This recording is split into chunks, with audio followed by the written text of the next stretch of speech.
So far this season, there have been numerous players that are lighting up the league and getting a lot of credit for it, and rightfully so, but in today's video, I want to take a look at the most overlooked player from all 31 NHL teams so far. And what I mean by overlooked is they're having a really good start to the season, but they're not really getting much attention, and maybe it's because they're playing behind one of the best players in the NHL, or maybe they're just not one of the bigger name players on their team. And as always, if you guys have been enjoying the content lately, make sure to click that subscribe button. We're getting so close to 20k, and click the bell to turn on notifications so that you guys never miss a video. Starting off the video with the Anaheim Ducks, and my pick for them is Jakob Silfverberg, not a big name player, and when you think about the Ducks, you're most likely going to think of guys like Rickard Rakell, Ryan Getzlaf, and John Gibson, but so far this season, Silfverberg is leading them in scoring with 17 points in 21 games, and has really given them a much needed offensive spark to start the season. For the Arizona Coyotes, my pick is Conor Garland. Now, when I saw that they were currently 8th place in the entire NHL, I figured, okay, guys like Phil Kessel, Clayton Keller, Nick Schmaltz must be lighting it up for them,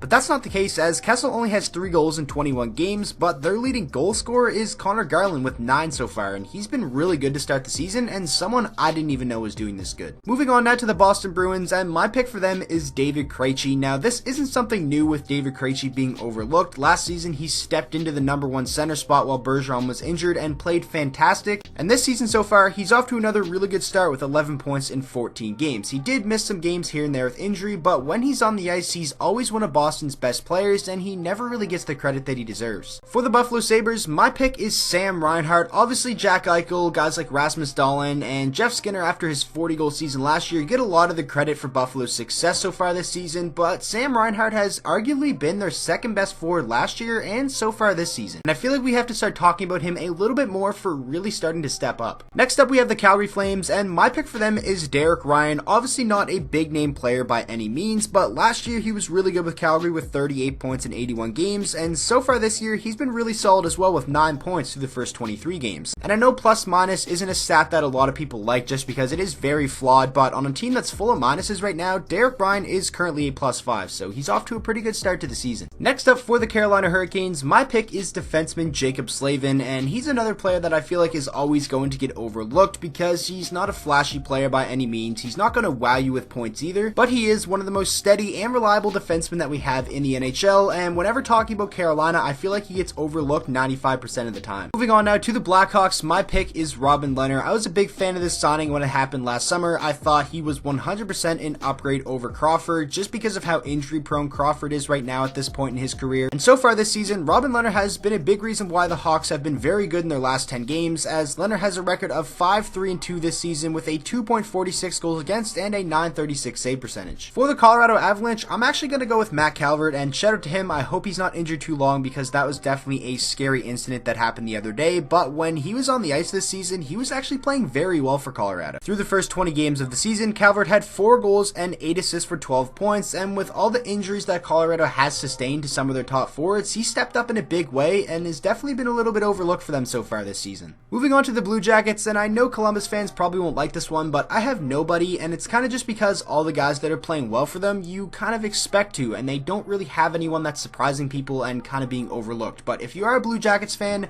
you would definitely know better than I do, so make sure to let me know down in the comment section below who this should be. Next up, we have the Dallas Stars, and my pick for them is actually Anton Khudobin. It's very important in today's NHL to have a solid backup that can take some of the pressure off the starter, and Khudobin is just the perfect guy to have behind Ben Bishop. So far this season, Khudobin has a record of 5-3-1 with a 2.31 goals against and a 921 save percentage. And shout out to Dallas for really bouncing back. If you were going to tell me that they would be 13th overall in the league 2 weeks ago, I would have said you were insane, but lately they've been one of the hottest teams in the league. Moving on to the Red Wings, my pick for them is Filip Hronek. Now, a lot of the noise when you talk about Detroit this year has been about Tyler Bertuzzi, Mantha, and Larkin, and how good that line has been, and lately Robbie Fabry and how good he's been since coming over in the trade. But this season, young defenseman Filip Hronek has been fantastic, as he has 4 goals and 6 assists for 10 points through the first 20 games, and he logs about 22.5 minutes of ice time per game, which is the most on the entire Red Wings roster, and his plus minus isn't very good, but he's a young defenseman that's probably getting overplayed, and I think he's doing a pretty good job so far. Moving on to the Oilers, and my pick for them is Zack Kassian. Now, I'd usually go Draisaitl here because he plays in the shadow of Connor McDavid, but so far this season that's not the case, as Draisaitl is definitely getting the credit that he deserves. So I'm going to give it to Zack Kassian because he's been very good this season with 15 points in 22 games, and is the perfect guy to play alongside Draisaitl and McDavid. He forechecks, checks, gets the puck, and feeds it to the more skilled players to do the work. Moving on to the Panthers, my pick is Mac Weegar. Now this might be my Halifax Mooseheads fandom coming out here and being a little bit biased, but Weegar has been fantastic when on the ice for Florida, as through the first 17 games of the season he had 10 points and was logging about 20 minutes of ice time per game. Now Weegar is currently injured, but I'm pretty confident that he'll come back and pick up right where he left off. Moving on to the Kings, I was gonna pick nobody for them as well, but I decided to give it Dustin Brown because I feel like he's been overlooked a lot over the past couple of years, and he's playing okay to start this season as well with 10 points in 20 games, and usually the credit when talking about the LA Kings goes to guys like Anze Kopitar and Drew Doughty. The Minnesota Wild, another team that I have nobody for, because is there really any players that we should be talking about more? Like, they're not really having much team success, and I feel like a lot of their players individually aren't really having the greatest years either, but if you're a fan of the Wild, make sure to let me know who you think this should be. Next up for the Canadiens, this was a pretty easy pick for me. I'm going with Phillip Danault. He had a breakout season last year, 50 plus points, and didn't really get talked about a lot, and again this year he's picking right up where he left off with 15 points in 20 games to go along with Montreal having some great team success as well. Moving on now to the Nashville Predators, and I'm gonna go with Nick Bonino. Now Nashville has been sliding of late. They're on a 4-game losing streak, but Nick Bonino has actually had a really good season as he's currently second on the team in goals with 8, only 1 behind Filip Forsberg for the team lead. And Nick Bonino is obviously not a big name player, and when you think of Nashville you're gonna talk about guys like Duchesne, Josi, Forsberg, and Arvidsson. But Bonino has kind of flown under the radar over the last 2 seasons and been very good for them, as he had a great year last year and has been solid this season too. Next up, for the New Jersey Devils, I'm easily going to go with Kyle Palmieri. He's a very consistent player. It seems like year in and year out you can count on him to give you like 20 goals and 40 to 50 points, and even though New Jersey has been pretty disappointing as a team so far, Kyle Palmieri has been solid to start the year with 12 points through the first 19 games and 7 goals. He's well on his way to yet another 20-goal season. Moving on now to the New York Islanders, the hottest team in the NHL right now, and for them I'm going to go with Derick Brassard. Now I made a video like a week or 2 ago talking about players having a bounce back year, and Brassard was in that video, and since then he's even been playing better. For the first 18 games of the season, Brassard has 6 goals and 7 assists for 13 points and has been a very pleasant surprise for this New York team. Next up we have the Rangers, and for them I'm going to go with Pavel Buchnevich. I was going to go with Strome, but I feel like he is actually kind of getting the credit that he deserves, and Buchnevich has been having a really good season and kind of flying under the radar as he has 15 points through the first 18 games. He's not scoring goals at the rate I thought he would, as he only has 2 so far, and I kind of thought of him as like a potential 30 goal scorer, but he is producing offense and has been very good for them so far. Moving on to the Senators, I'm going to go with Anthony Duclair. Now Jean-Gabriel Pageau has been their best player, but he definitely is getting recognized for his great play. And I'm going with Duclair because so far this season he has 7 goals, which is second on the team, and 10 total points in 20 games. And Duclair only being 24 years old, maybe Ottawa considers keeping him around and having him as part of the solution to make this team better. Moving on now to the Philadelphia Flyers, and I could have went a couple different routes with this. I know a lot of people probably think it should be Oscar Lindblom, but I feel like people are recognizing him for how great he's been, and same goes for Travis Konechny. And I decided to go with Matt Niskanen because he's been super impressive, and the Philadelphia Flyers only traded away Radko Gudas to bring him in. Niskanen so far has 9 points in 20 games and is currently second among all Philadelphia Flyers in ice time, only behind Ivan Provorov. Next up we have the Pittsburgh Penguins, and I've said this multiple times on the channel, it's super impressive what this team has been able to do, overcoming all their injuries so far, and for their overlooked player, I'm going to go with Jared McCann. So far this season, Jared McCann is 4th in team scoring with 12 points in 18 games, and he has stepped up in a big way with all these injuries, and I don't really think he's getting enough credit for it. Moving on to the Sharks, a team that has really turned it on lately after their awful start to the season, and for their overlooked player, I'm going to go with Evander Kane. Now, a lot of credit when talking about the Sharks goes to guys like Logan Couture and their young stars like Timo Meier-LeBanc and Thomas Hertl. But so far this season, Kane has been fantastic for them, leading them in goals with 12 through the first 18 games and has 18 total points. Moving on to the defending champions, and for them I'm going to go with David Perron. Now, I talked about him a little bit in my top 10 duos video because I had him and Ryan O'Reilly in that video because of how good they've been, as Perron is currently tied for the team lead in scoring with Ryan O'Reilly, as they both have 19 points through the first 21 games of the season, and both of these guys are big reasons why this St. Louis team has been so fantastic so far this season. For the Tampa Bay Lightning, I'm going to go with Kevin Shattenkirk. He was bought out in the summertime by the Rangers and then signed to the Tampa Bay Lightning on a very good deal, and he's currently 4th on the team in scoring with 15 points through 17 games. Now, Shattenkirk was never known for being a beast of an offensive defenseman, but so far this season, I don't know what's gotten into him because he's been really good on the offensive side of things for Tampa Bay. Moving on to another team that's really been struggling lately, and that is the Toronto Maple Leafs, and for them I'm going to go with Jake Muzzin. Doesn't really get talked about a lot for a team that gets talked about a ton,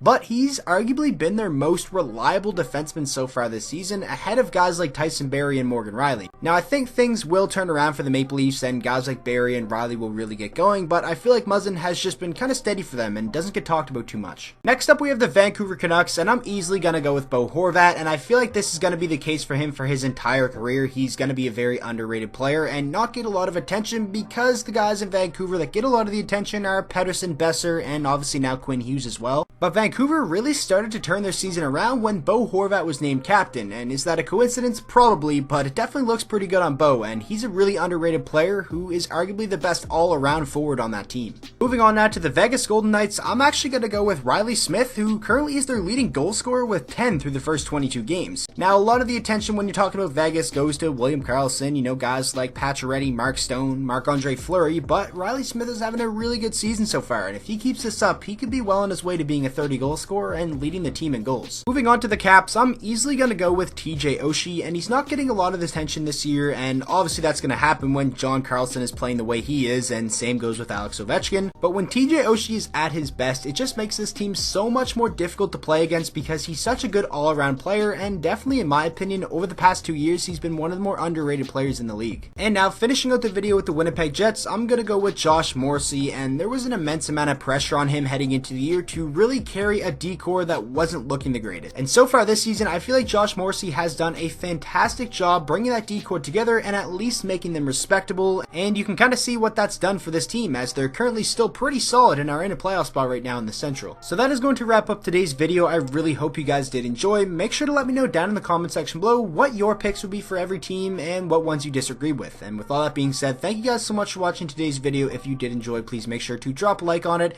and subscribe to the channel for daily NHL content, and I will see you guys all in the next video.